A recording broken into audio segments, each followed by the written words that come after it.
4 महिन्याचं सीझन असताना फक्त 1 महिन्यासाठी द्यायचं आणि मग ते 3 महिने जे शेतकरी वापरतात त्यांचं अनुदान कोण देणार? आता गाईच्या दुधाला तुम्ही 5 रुपये अनुदान दिलं, मागही डिक्लेअर केलं होतं, परंतु ते किती लोकांना मिळालं? आजपर्यंत एकही शेतकऱ्याला आपल्या जिल्ह्यात तरी असं ऐकायला आलं नाही का पीक विमा मिळाला म्हणून. शेतकऱ्यांसाठी घोषणा करतात, कागदपत्री होतं, पण शेतकऱ्यापर्यंत पोहोचत नाही. एकाही शेतकऱ्यापर्यंत एक नवा पैसा पण आलेला नाही. राज्याचे अर्थमंत्री अजितदादा पवार यांनी आज अधिवेशनात अर्थसंकल्प सादर केला आहे.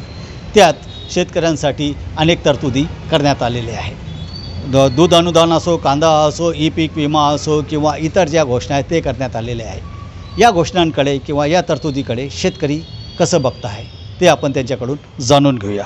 काय म्हणाल, आज अर्थसंकल्पात कांद्याला 350 रुपये अनुदान, सोयाबीन, मका इतर जे पीक आहे त्यांना हेक्टरी 5,000 रुपये अनुदान, अशा वेगवेगळ्या घोषणा करण्यात आलेल्या आहेत, तरतुदी करण्यात आहे. याकडे तुम्ही कसं बघताय?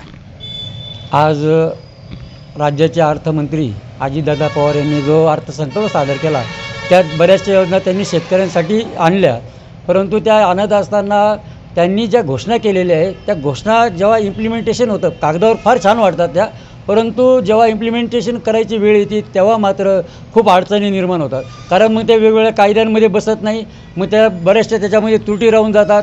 जसं तुम्ही अनुदान बोलले, कांदा अनुदान असेल तर किंवा कापूस असेल, सोयाबीन असेल, यांना जे अनुदान दिलं जातं हे फार मर्यादित पिरियडपर्यंत दिलं असतं. जसं कांद्याचं उदाहरण घेतलं तर 4 महिन्याचं सीझन असतं, पोळगांगडा आणि यांचंवालं, किंवा उन्हाळ कांद्याचं असतं ते 12 महिने सीझन असतं. परंतु ज्या ज्या वेळेस कांद्याचे भाव पडतात त्या त्या वेळेस त्या अनुदानाची घोषणा झाली पाहिजे.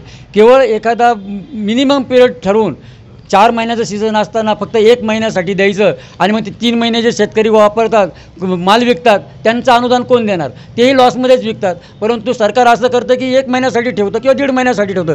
ते अशा पद्धतीने ठेवतं का जेणेकरून जे कमीत कमी शेतकरी कसे बसतील. आपल्याला फायदा तर द्यायचा आहे, परंतु त्यामध्ये फायदा देत असताना कमीत कमी शेतकरी बसतील अशा पद्धतीने जर देणार असाल तर त्याचा शेतकऱ्यांसाठी फायदा नाही.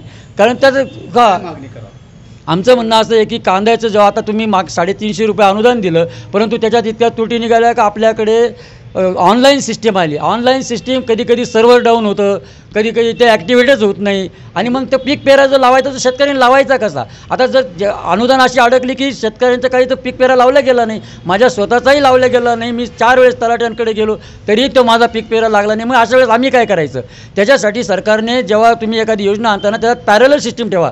जर त्या शेतकऱ्याचा जर समजा त्याच्या उतार्यावर जर पीक पेरा लागला नसेल तर तुम्ही प्रत्यक्ष पाहणी करा, त्याच्या शेतात तो माल आहे की नाही आहे हे पाहणी करूनच मग ठरवा. दुधालाही 5 रुपये अनुदान. हो, आता गाईच्या दुधाला तुम्ही 5 रुपये अनुदान दिलं, मागही डिक्लेअर केलं होतं, परंतु ते किती लोकांना मिळालं किती नाही. आता काही वेळेस असं होतं की ज्या मोठमोठ्या डेऱ्या आहे तिथं जे शेतकरी दूध घालतात त्यांना मिळतं, परंतु जे छोट्या डेऱ्या आहे जे लोक त्या छोट्या छोट्या डेऱ्यांमध्ये ते दूध घालतात त्यांना ते अनुदान मिळालं नाही. त्यांचीसुद्धा काहीतरी पर्यायी व्यवस्था त्यांनी केली पाहिजे. तुम्ही एकीकडे 5 रुपये अनुदान देता आणि दुसरीकडनं दूध पावडरवरचं आयात शुल्क कमी करून आणि ते आयात करणार, मग देशातलं दूध कोण देणार? जर समजा तुमच्या देशामध्ये जर भावच नाही दुधाला, मग ते बाहेरून तुम्हाला पावडर आणण्यात काय म्हणजे, कारण त्या पावडरचा तुम्हाला उपयोग काय?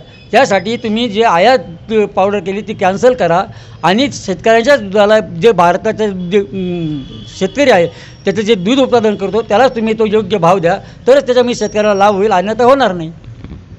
नैसर्गिक आपत्ती येतात तेव्हा शेतकऱ्यांच्या पिकांचं नुकसान होतं आहे. आता ई पीक जी विमा हे आहे तर त्याच्यासाठी सरकारने एक पाऊल उचललेलं आहे, पंचनामा, ई पीक पंचनामा. काय म्हणाले याच्याबद्दल? ही पीक पंचनामा ही संकल्पना अतिशय स्वागतार्ह आहे, परंतु जेव्हापासून ही पीक विमा चालू झाला तेव्हापासून एकही शेतकऱ्याने पीक विमा नोंदवणी सोडलं नाही. ही नैसर्गिक आपत्ती असताना ही म्हणजे पंचनामा तो स्वयंभू झाला पाहिजे, ऑनलाईन झाला पाहिजे. पंचनाम्याची शेतकऱ्याला बंधन नाही ठेवलं पाहिजे, परस्पर पंचनामा झाला पाहिजे.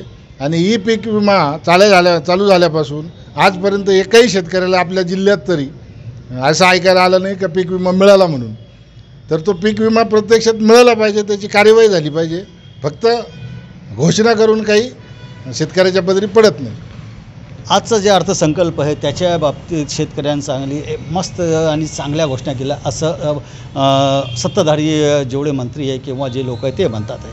याकडे तुम्ही कसं बघता? शेतकरी म्हणून तुमच्या काय प्रतिक्रिया आहे? आजचा जो अर्थसंकल्प आहे शेतकऱ्यांसाठी जे तरतुदी करण्यात आलेल्या आहे ते कशा वाटतात तुम्हाला? शेतकऱ्यांसाठी घोषणा करतात, कागदपत्री होतं, पण शेतकऱ्यापर्यंत पोचत नाही. बऱ्याच गोष्टीला शेतकरी म्हणजे ऑनलाईन करता येत नाही आणि मार्ग निघत नाही. बऱ्याच वेळेला नेट बंद असतं, त्याच्यामुळं कोणतीही कारवाई म्हणजे कोणतीही अनुदान शेतकऱ्यांच्या खात्यापर्यंत पोहोचत नाही. पण पीक विमा तर जो आहे तो जवळपास 1 कोटी लोकांना मिळालेला आहे, कारण 1 रुपयाच ठेवलेला आहे. तर हा योग्य निर्णय नाही का? चांगली योजना नाही का? ही योजना खूप चांगली आहे, पण प्रत्येक शेतकऱ्यापर्यंत किंवा आता नाशिक जिल्ह्यातल्या एकाही शेतकऱ्यापर्यंत पीक विम्याचे 2023 ते 24पर्यंत एक नवा पैसा पण आलेला नाही. एकूणच अर्थसंकल्पात शेतकऱ्यांसाठी ज्या तरतुदी करण्यात आलेल्या आहे ते स्वागतार्ह असल्या तरी त्याची अंमलबजावणी होत नाही. पीक विमा मिळत नाही किंवा ई पीक पंचनामा होत नाही अशी शेतकऱ्यांची ओरड आहे. त्याच्यामुळे शासनाने जे तरतुदी केली आहे त्याची अंमलबजावणी करणंही गरजेचं आहे असं या शेतकऱ्यांचं म्हणणं आहे. बबू शेख, न्यूज 18 लोकमत, मनमाड.